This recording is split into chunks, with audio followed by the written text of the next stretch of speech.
So, it is my huge pleasure to give the floor to His Excellency Emil Hurezeanu, who is the ambassador of Romania in Germany, is a famous also journalist in Romania and art, because I read it, a very appreciated poet.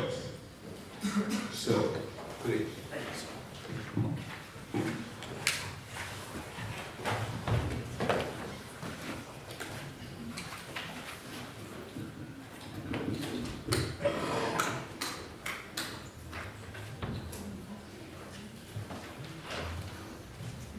Good morning. Esteemed guests, ladies and gentlemen, under this kind of circumstances, I'm feeling somewhat compelled to recall the famous dictum of a former English king, Henry VIII, who used to say to each of his 6 wives before the first night, "I won't keep you too long, madam and gentlemen." My subject today, in this beautiful, fresh morning in Transylvania, is being transdisciplinary in politics and world affairs. I've noticed that no one respected the dateline, so I won't have any dialogue whatsoever, besides your appreciated attention. So being transdisciplinary in politics and world affairs, my focus point is the conflict of civilizations and its transdisciplinary aspects. The theory of civilization includes, in principle, 2 main schools of thoughts, 2 main opposing schools of thoughts. In the last post-Second World War decades, we have experienced the multilateralism as a possible harmonization of various, mostly conflicting cultures, religions, and civilizations. In the globalization era, there are still proponents of the plausible conciliation between, for instance, Christianity and Islam. The clash of civilizations as the opposite theory of multiculturalism, to put it simply, has a long and impressive background from, let's say, Oswald Spengler, 1926, to Samuel Huntington, 1996. Here the assumption is that we have a basic and unavoidable conflict between Christianity and Islam. In this perspective, the fight is going on. The liberalism does not suspend the underlying blood inward human evolution. Unlike the period of the Cold War, when the major fighters were the political ideologies, after 1990, the civilizations and the religions became the major agonal actors. In the global public debate about cultures and civilizations, we are witnessing nowadays 2 main groups, which I named the collisionist and the collusionist. The former favor the irreconcilable conflict, the latter the impossible conciliation. From these 2 basic exclusive lines of evolution and debate, we notice a multitude of theories within the realm of international relations, from the culture as a factor of realpolitik, Konstantin von Barlöven, 2018, to the necessity of mapping a new world order with the rest beyond the West. This is the last book by Vladimir Popov and Pyotr Dudkevich, 2 close friends of President Putin, published in 2017, as means and ways to overcome the dangers of a final Armageddon. Unfortunately enough, too few among the theorists and practitioners of the international relations know and understand the virtues of transdisciplinarity. According to the transdisciplinary theory, there is not such like a fault line, as we all know, between science and religion, science and culture, and hence the West and the East, the West and the rest.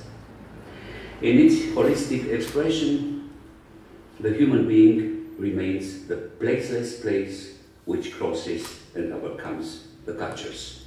This is the first step of transdisciplinarity. Konstantin von Barlöven, one of the most outstanding theorists of the intracultural dialogue, believes that the history of human evolution allows us to look forward to a viable future, because behind the religions and cultures lies a human unity. So like the character of Molière, he is practicing prosa without knowing that he is transdisciplinary. He thinks that this is the only way to overcome the dichotomy between globalization in the domain of digital communication, media technologies, and finance on one hand, and like in an anthropological thermostat, the fragmentation and balkanization in the political domain due to ethnic and religious conflicts the world over, secular and religious nationalist and religious fundamentalist movements. Well, we have here Basarab Nicolescu in his classicals Worldwide Traced Manifest of Transdisciplinarity, 1996, and From Modernity to Postmodernity, 2014, who has since years glossed over the necessity of a spiritual dimension of democracy. So the basic questions asked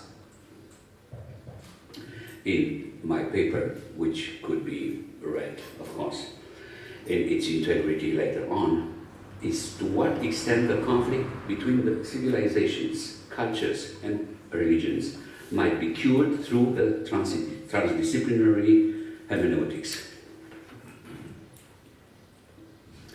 So as I've said, I'm calling these two contrary trends of the theory of civilizations, collision and collusion, and its believers and adepts, collisionist and collusionist. Collisionists are conceptual contortionists of all possible confrontations between West and East. Collusionists are illusionists of understanding and conciliation. I have created these two notions in an ad hoc fashion within the parameters of amusing barbarism with sufficient ironic, self-ironic distance. However, this desire likewise to suggest the limits of each of these attitudes. The author of these proceedings is obliged to consider their arguments, to lay out their attributes, and then to draw his own conclusions. In this way, they are actually more closely linked to the transcultural version of the transdisciplinary theory. Accordingly, the separation between science and culture has also engendered the myth of a separation between East and West. Basarab Nicolescu believes, however, that this spiritual and geographic abyss is artificial. The author of the Transdisciplinary Manifesto is using the argument of Henri Corbin, who says that the Orient is the facet of the Occident and the Occident the facet of the Orient. In each human being, the Orient of wisdom, the effective, and the Occident of science, the effective, are potentially reunited. And finally, we'll also include a case study in this paper, which I'm not going to read to you, within what I consider to be the closest or the most interesting link between the theory of civilizations from Oswald Spengler to Samuel Huntington and transdisciplinarity. And this domain is called microhistory.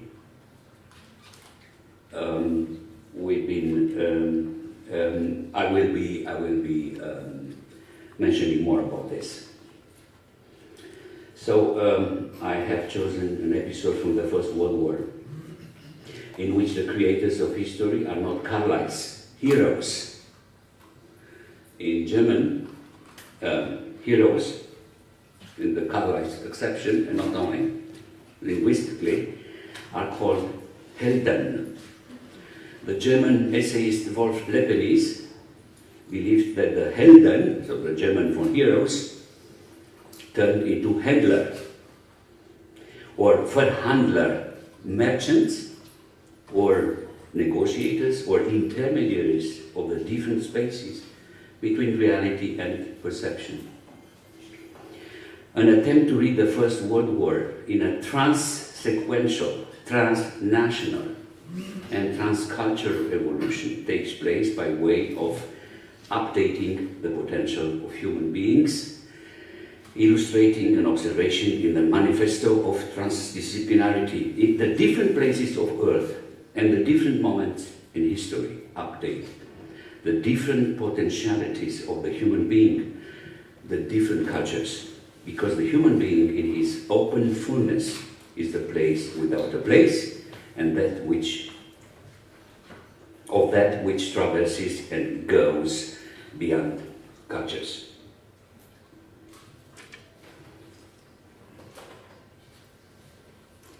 Well, I'm going to have some highlights from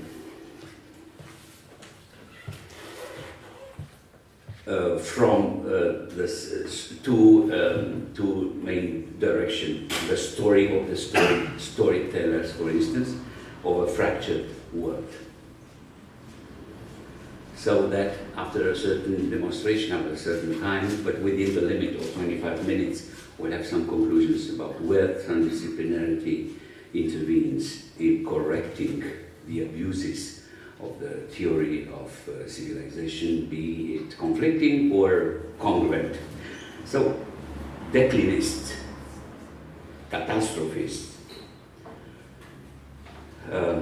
or end of the world messengers did not appear after September 11, 2001.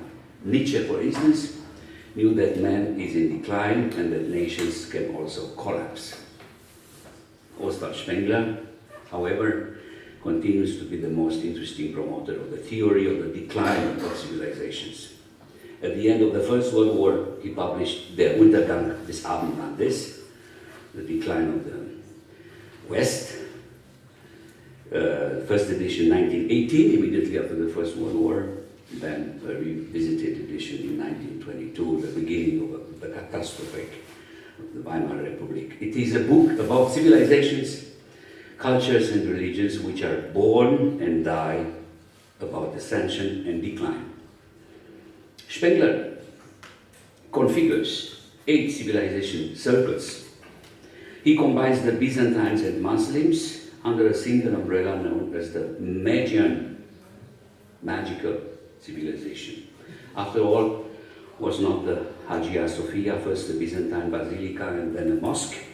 According to Spengler, current Western civilization, inheritor of the Greco-Roman Judaic world, is coming to an end at the conclusion of 1 millennium of existence. Spengler talks about white masters dominating populations that created the Western civilization, who he also names Faustians. The white man civilization first imposed itself forcefully, said Spengler, then by negotiation, only to then, shortly thereafter, argue through flattery its place at the table of history. We further learn from this book, his book, Fundamental to European Cultural History, that the Russians are also able to have a Faustian civilization. But the condition would be for the Dostoevskians to get rid of the Bolsheviks. But it seems that Russia was so far unable to cross the threshold. Oswald Spengler died at 56, believing in the nearing decline of the West and the setting of the Second Reich and the full reanimation of the Third. While a German conceptualized The Decline of the World. In 1918, it was an Englishman who covered its implacable march from one civilization to another. In 1945, Arnold Toynbee, in his 12 volumes entitled The Study of History, uncovers numerous titular civilizations alongside others that have failed or were even inhibited. Unlike Spengler, Toynbee does not have a vision of a linear montage of civilizations. He believes they are like wheels on a car. The automobile has 4 wheels and moves only if the tires turn on the asphalt. The forward movement of the car is similar to the progress of humanity, and its tires are the cultures which, by turning first down and then up in a circular fashion, put the vehicle into motion, ensuring its advancement in history. The epilogue of the Cold War brought a new prophet into the picture, Samuel Huntington. Of course, it had to be an American with the opening of the American century as part of the history of the world. A disciple of Henry Kissinger, following the realpolitik tradition with Jeffersonian coloring, but very certainly descending from Bismarck, Huntington is an erudite and innovative thinker. He does not get lost in details and views conflicts in a primary color spectrum, possibly only in black and white.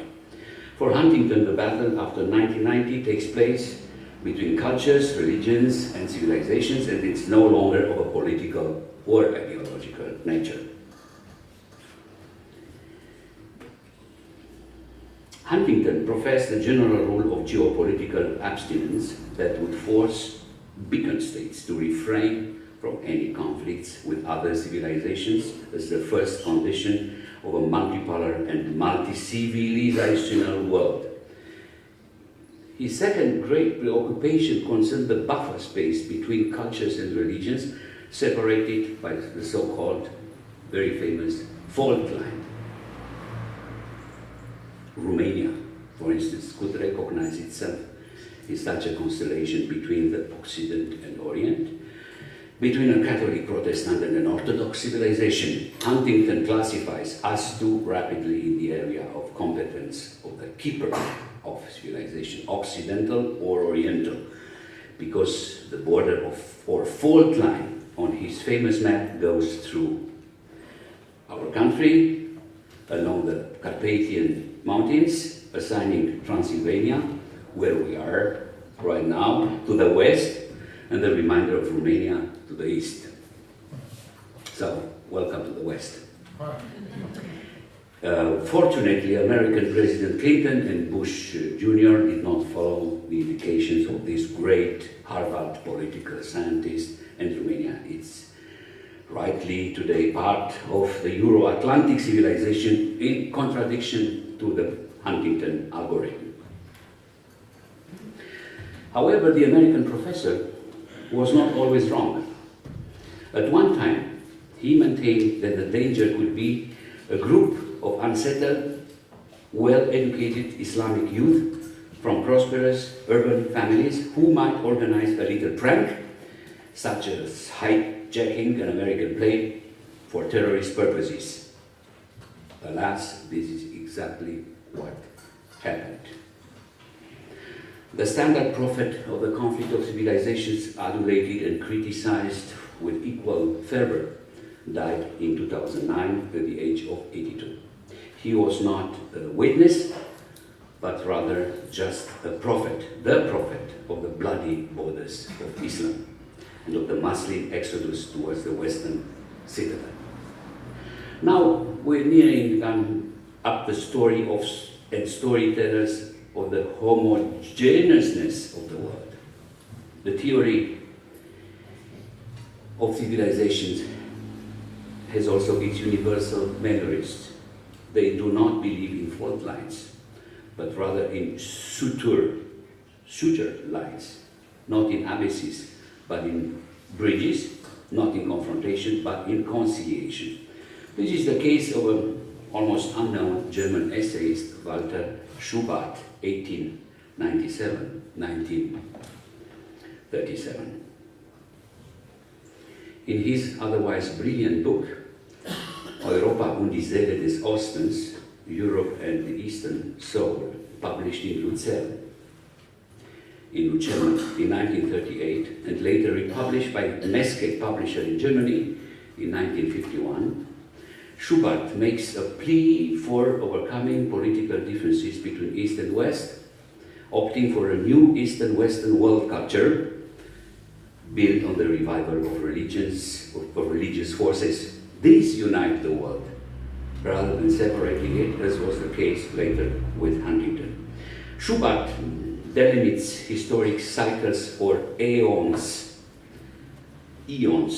of the world, which correspond to dominant human and spiritual typologies. As such, the Promethean aeon, the golden age of the West, will give way at the right moment to the Johannine aeon, from John, Johann, the forerunner of the Messiah of Eastern Orthodoxy. The power of the Promethean man, predominantly technologically innovative, is at the end of its potential. It will be continued and saved by Eastern spirituality, mainly by Russia. It's Schubert's opinion in 1930s.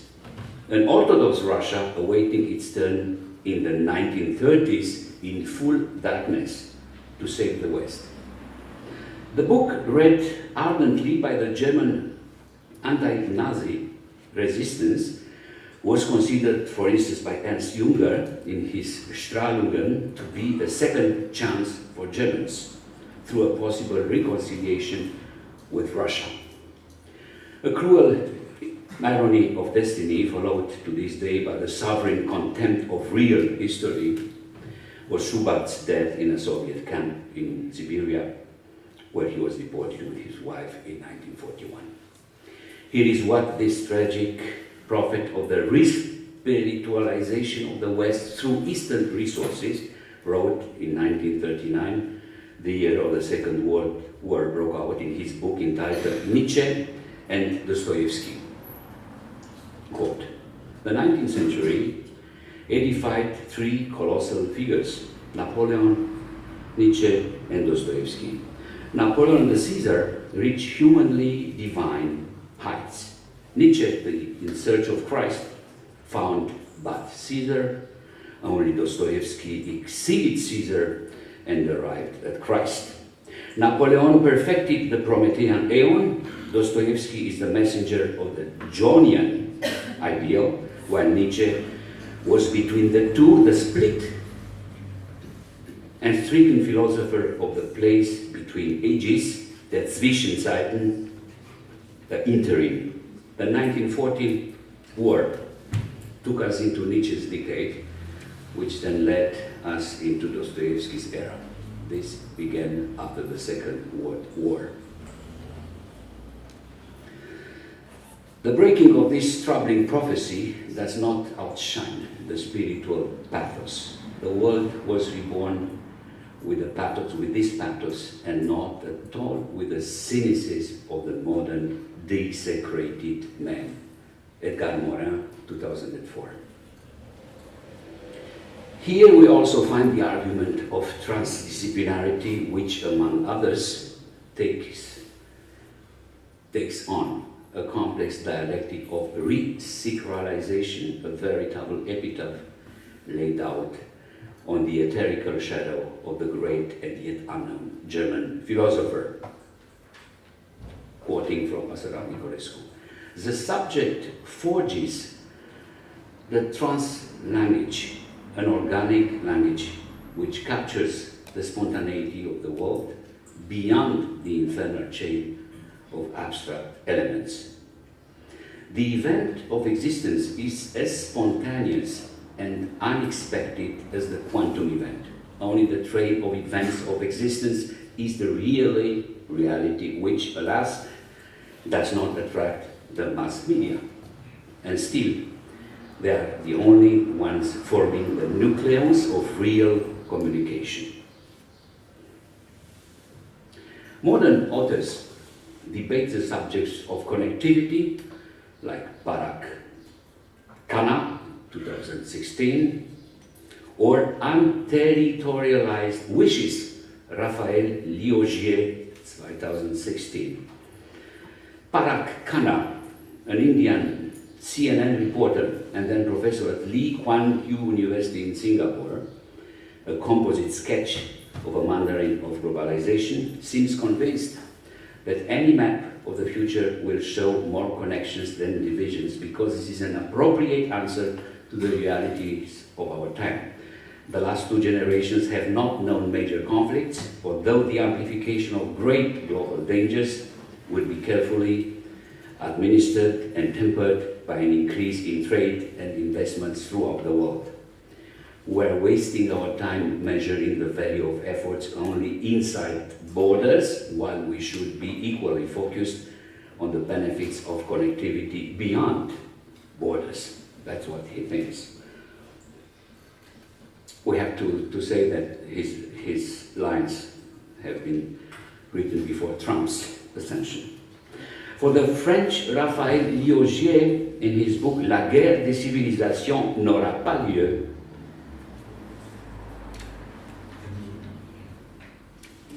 the reality of global civilization born out of the intensification of trade, food practices, and university education has reached a uniform level.